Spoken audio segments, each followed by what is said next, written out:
Dor nas costas. Só quem já sofreu com isso sabe do que eu estou falando.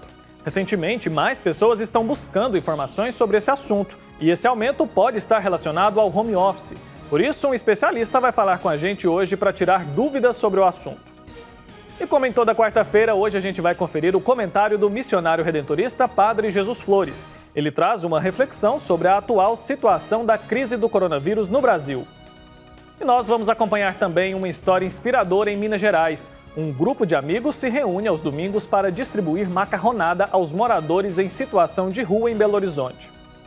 E a gente ainda vai conferir uma entrevista sobre a oração pelos salmos. Você costuma rezar lendo os salmos da Bíblia? Sabe quais são os indicados para os seus momentos de profunda oração e reflexão? Tudo isso a gente confere a partir de agora no JBN de hoje.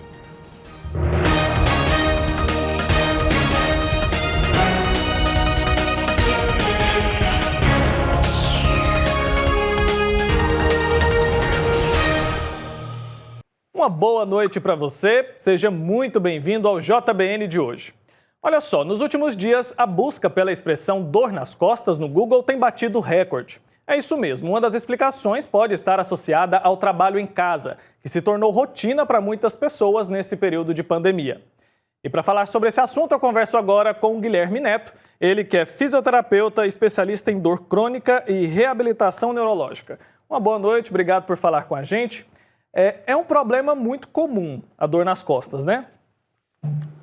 Boa noite, Wilker, tudo bem? Então, para vocês terem uma ideia, dor nas costas já é um problema que atinge a população mundial, né? Não é um problema brasileiro.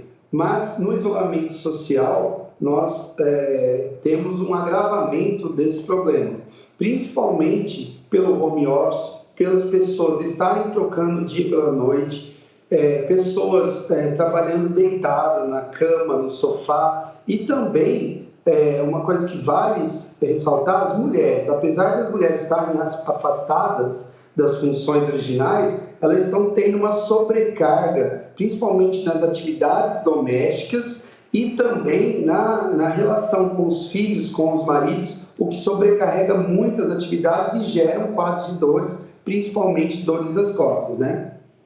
Então, qual que é a orientação? As pessoas estão trabalhando em casa, muita gente acaba trabalhando no sofá, acaba trabalhando deitado na cama, a gente sabe que isso acaba acontecendo. Qual que é a orientação para essas pessoas, para que elas não sofram com essas dores, que a gente sabe que prejudica muito e acaba até atrapalhando o rendimento dessas pessoas no próprio trabalho? Justamente. Existem inúmeras orientações. Obviamente que nós temos um problema de adaptação, né? Principalmente a altura do teclado, a altura do monitor, tudo isso deve estar confortável para que você tenha uma maior produtividade e evite quadros de dores. Pessoas mais baixas também, utilizar algum apoio para apoiar os pés é importante, o apoio do quadril no encosto da cadeira, fazer as pausas, é importantíssimo as pausas, e também não trocar o dia pela noite ou também estabelecer horários. É importante esses horários para que você tenha uma produtividade no dia posterior. Associado a isso, nós sabemos que muitos quadros de dores estão correlacionados com problemas emocionais. Então, hoje nós sabemos que a ansiedade é um problema comum, né, durante o isolamento. Então, nós também temos que lidar com essas situações, conversar com a família, conversar com os filhos, para que você tenha uma produção saudável e evite problemas de dores também. Então pode acontecer da dor nas costas ser, na verdade, consequência de uma outra tensão? Sim, são quadros associados, né? O emocional correlacionado com a dor, já existem estudos, principalmente de muitos problemas na coluna, né? Dessa região do trapézio, né? Dores de cabeça. Então, essa ansiedade exacerbada causa também e aumenta, potencializa o quadro de dores. O que eu recomendo em termos de orientações e exercícios, existem vários vídeos, por exemplo, no YouTube, que você pode pegar, que são exercícios simples e que fazem a diferença também para evitar que esse problema seja um problema que tenha que vir até o nosso consultório para resolver, né? Que é o que está acontecendo. Entendi. Então, boa parte desses problemas pode ser ainda remediado, a pessoa pode conseguir resolver dentro de casa mesmo e algumas outras pessoas vão precisar de um profissional para isso. Preventivamente, então, é manter a postura, cuidar na hora de trabalhar, ter um ambiente especial para isso. E depois que a pessoa começou a sentir essas dores, é buscar um exercício, alguma coisa assim. O principal exercício que a gente orienta é a atividade aeróbica. Atividade aeróbica, o que é? É você conseguir fazer ou um pedal, ou uma caminhada, ou uma bicicleta, ou uma esteira. Obviamente que nós temos que ter segurança hoje para fazer isso, né? Com a volta, outra coisa que é importante salientar, com a volta agora das maiorias dos setores aqui em Goiânia, a gente também tem um prejuízo que já veio acarretando durante a pandemia, então é importante que você tenha essa atividade aeróbica, que é um fator que ajuda demais, principalmente focando no problema da ansiedade, que eu ressaltei anteriormente, e também nós sabemos que uma atividade de 1 hora por dia, você está liberando opioides naturais do nosso corpo, que isso ajuda muito na proteção e que você tenha uma melhor qualidade de vida também. Então tá certo, a gente já esclareceu boa parte das dúvidas das pessoas que acompanham a gente. Muito obrigado pela participação. Guilherme Neto, fisioterapeuta especialista em dor crônica. Muito obrigado. Eu que agradeço. Um abraço. Abraço. A gente segue aqui com o nosso JBN de hoje. Agora a gente vai conferir o comentário do missionário redentorista Padre Jesus Flores. Acompanhe comigo. A caminho da tragédia. Quando a pandemia do coronavírus surgiu na distante Wuhan, na China, nunca poderíamos imaginar que ela teria um acolhimento tão favorável e benévolo como teve no Brasil.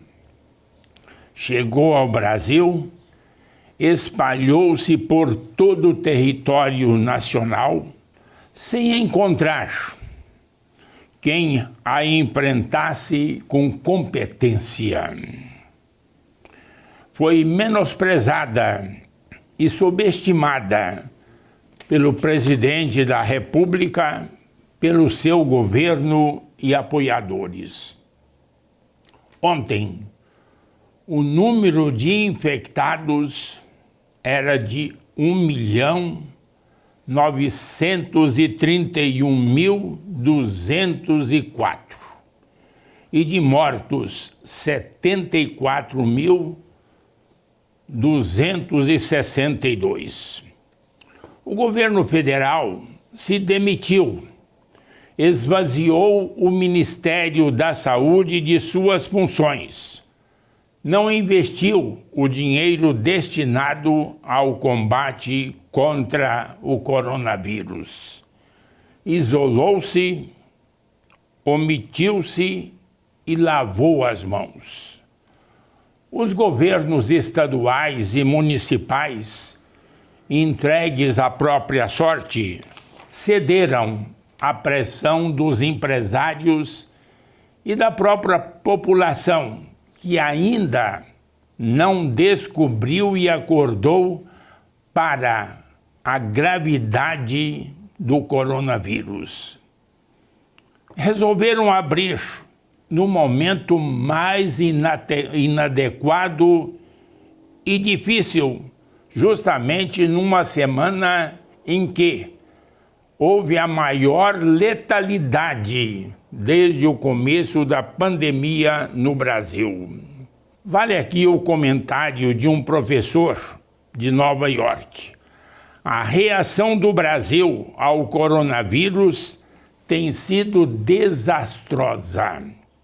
Como também cabe o comentário do presidente da OMS.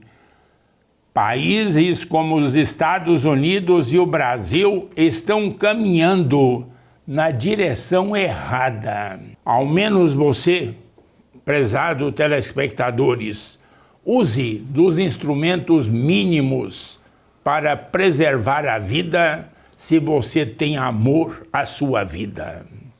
Agora a gente vai conferir as notícias que são destaque pelo mundo. A vacina desenvolvida pelo laboratório norte-americano Moderna se mostrou segura e eficaz na primeira fase de testes em humanos. Segundo os pesquisadores, a imunização produziu anticorpos em 45 voluntários. Além disso, nenhum voluntário do estudo apresentou efeito colateral grave. Só que mais da metade afirmou ter tido reações leves ou moderadas, como fadiga, dor de cabeça, calafrios, dores musculares ou dor no local da injeção. A maior parte das queixas veio dos pacientes que tomaram 2 doses da vacina em sua concentração mais alta. A publicação já havia sido antecipada pela farmacêutica sem apresentar dados completos do estudo ainda em maio. Na ocasião, a Moderna emitiu um comunicado dizendo que obteve resultados positivos preliminares na fase inicial de ensaios clínicos da vacina contra a Covid-19. A segunda fase do estudo começou a ser desenvolvida ainda no mês de maio, antes mesmo dos resultados da primeira terem sido publicados. Agora, os pesquisadores aguardam para iniciar a terceira e última fase de testes, que deve começar ainda em julho e vai contar com 30 mil voluntários nos Estados Unidos. A metade vai receber uma dose de 100 microgramas da vacina, enquanto a outra metade será injetada com um placebo. A estátua de uma manifestante negra com o punho levantado foi erguida no lugar de uma que representava um traficante de escravos inglês do século XVII, na cidade de Bristol, na Inglaterra. A escultura antiga foi derrubada por manifestantes. Edward Colston, que ganhou fortuna com o comércio de escravos da África Ocidental, teve sua imagem retirada durante protestos pela morte do afro-americano George Floyd por um policial em Minneapolis, nos Estados Unidos, no dia 25 de maio. O incidente gerou protestos por igualdade racial e reformas policiais em todo o mundo. E o presidente Donald Trump anunciou o fim do tratamento preferencial a Hong Kong por parte dos Estados Unidos e disse que assinou a lei de sanções para penalizar funcionários chineses que aplicarem as novas regras de segurança na antiga colônia britânica. A nova lei americana autoriza sanções contra autoridades chinesas e a polícia de Hong Kong, vistas como um impedimento à autonomia da cidade. Além disso, as medidas de Trump prevêem penalizar qualquer banco que faça transações importantes com eles. É isso aí, agora a gente vai para o nosso intervalo bem rapidinho e a seguir a gente vai conferir uma entrevista sobre a oração pelos salmos. É já já.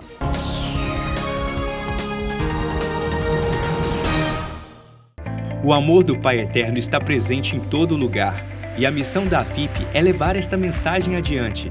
E tudo isso só é possível graças à nossa união. Reze conosco, ajude a fazer o bem. Faça parte desta família de amor.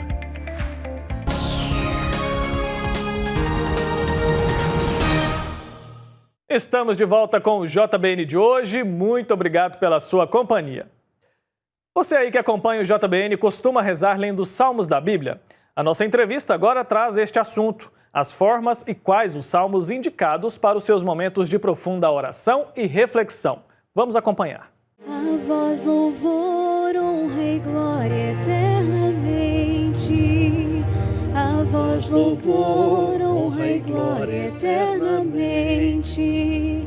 Sede bendito, Senhor Deus de nossos pais.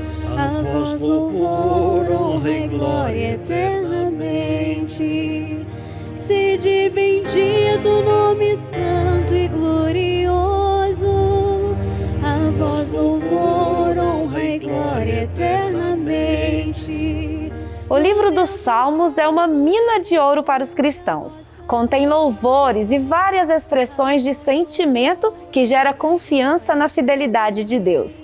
Mas o grande questionamento é a forma correta de rezar. Por isso, Frei Fernando vai nos auxiliar nisso. Frei, obrigada por nos receber. Eu queria que o senhor primeiro nos falasse como é dividido o livro dos Salmos. É um prazer estar falando com vocês. Se a gente puder ajudar, que bom, né? O livro dos Salmos se compõe de 150 salmos, né? Ele foi organizado séculos atrás, na época do judaísmo. Ele foi dividido e organizado em 5 grupos. Cada grupo de salmos termina com um pequeno louvor e uma pequena glorificação de Deus.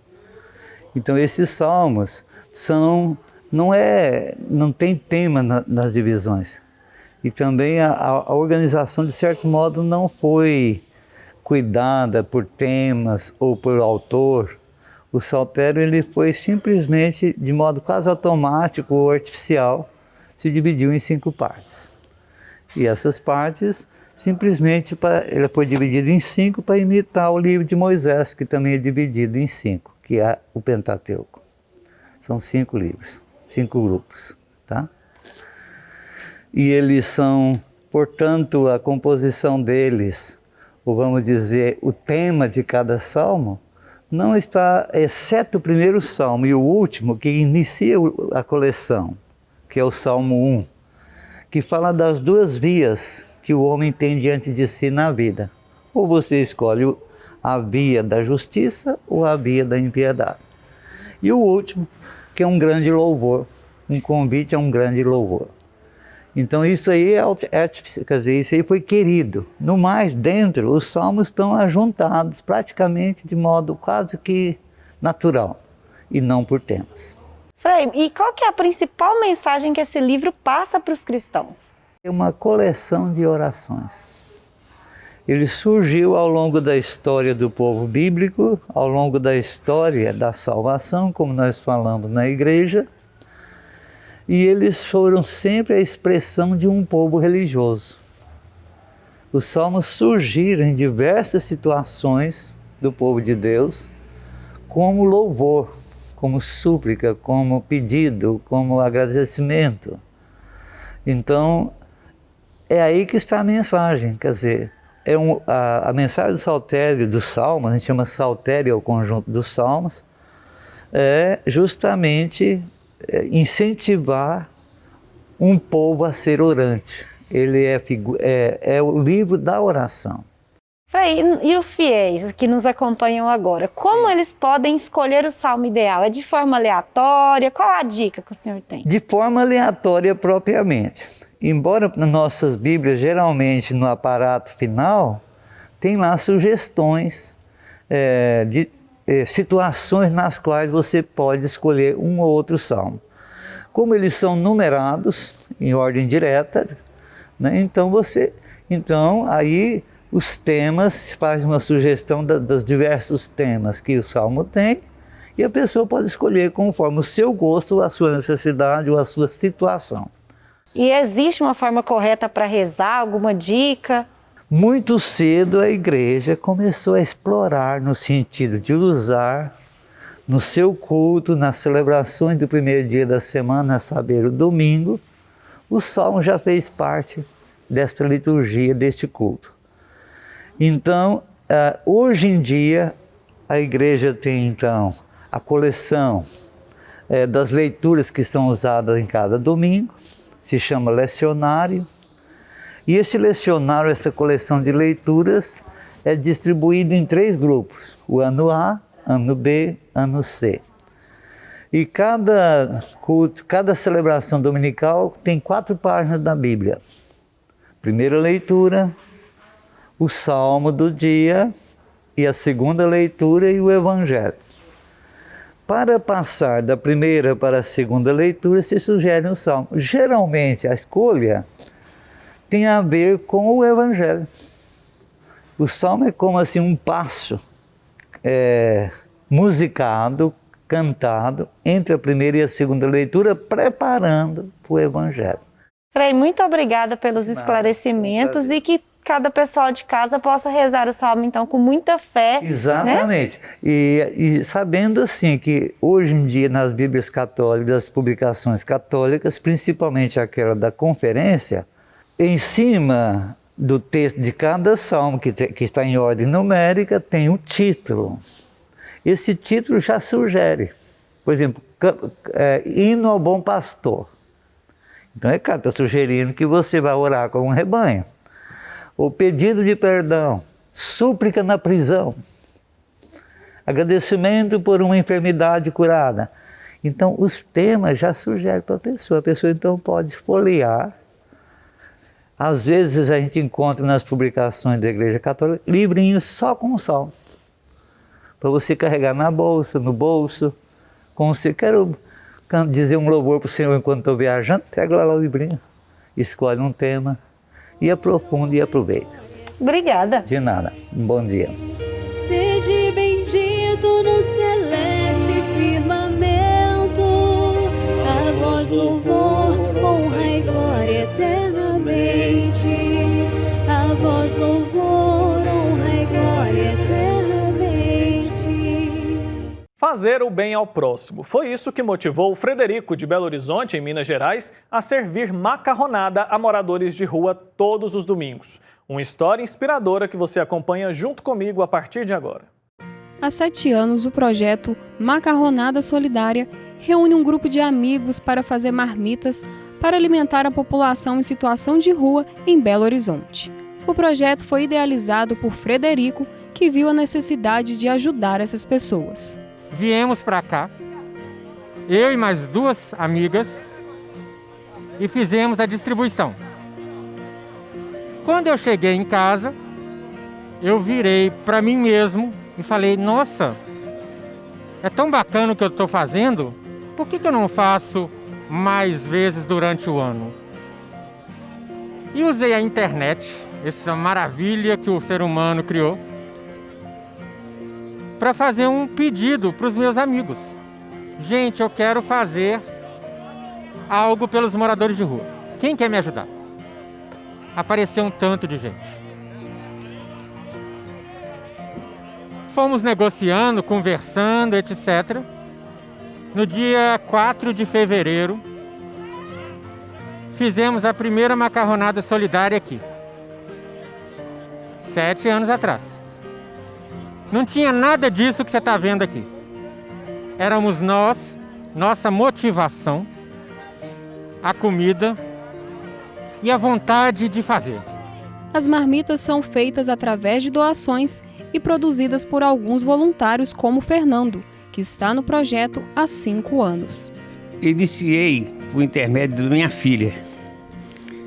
Nós estávamos participando de uma fraternidade e lá o Frederico convidou, deixou um convite lá para quem quisesse voluntariar, fosse na casa dele iniciar o projeto. Aí minha filha começou levando 1 quilinho de macarrão, uma vasilhinha, e depois me convidou, eu achei bacana o projeto, iniciamos na Praça da Estação. E isso eu fui evoluindo com o pessoal e fomos até hoje, eu levo 9 quilos de macarrão. A filha de Fernando foi responsável por apresentar o projeto à família, que abraçou a causa. Como meus pais têm cozinha industrial, né, eu falei com meus pais se era possível a gente preparar um macarrão para que eu pudesse levar também, contribuísse na praça. E aí eles animaram, né, gostaram da ideia e quiseram conhecer. E aí eu consegui envolver meu pai, minha mãe, passou um tempo meu marido, meu outro irmão mais velho. E aí toda a família já estava envolvida, né, interagida no projeto. E o principal ingrediente dessa macarronada é o amor. Tudo é feito com muito zelo e carinho. O gostoso disso é que tem muito amor. A gente faz com amor e é a prática que Jesus nos ensinou, praticar o bem. E a nossa missão é essa, servir o próximo. A distribuição é feita aos domingos em uma praça no centro da cidade. Com essa atitude simples, o grupo pretende levar esperança a várias pessoas. A meta é que pelo menos 350 marmitex sejam distribuídos. Desde o começo foi, cada um traz um pouquinho. De grão em grão, a galinha enche o papo, não é assim? Então cada um faz em casa a sua parte e traz. Distribui, terminou, volta para casa com a vasilha, domingo que vem a gente faz de novo. Para o grupo, a ajuda ao próximo é benéfica não apenas para o outro, mas para si mesmo. O meu irmão mais velho era muito fechado, eu brinco que ele é um case, né? Ele era uma pessoa assim, pouco comunicativa e lá ele aprendeu a ser muito mais comunicativo, mais solidário. E meu irmão começou a ficar mais próximo e se soltar mais, né? Ser uma pessoa mais leve. Então, assim, eu falo que isso foi um grande aprendizado para todos nós. As mudanças vão acontecendo aos poucos. Quando você vê, nossa, eu não sou mais aquela pessoa. O Frederico, 8 anos atrás, era um. Hoje eu não me lembro mais como eram meus domingos sem isso aqui.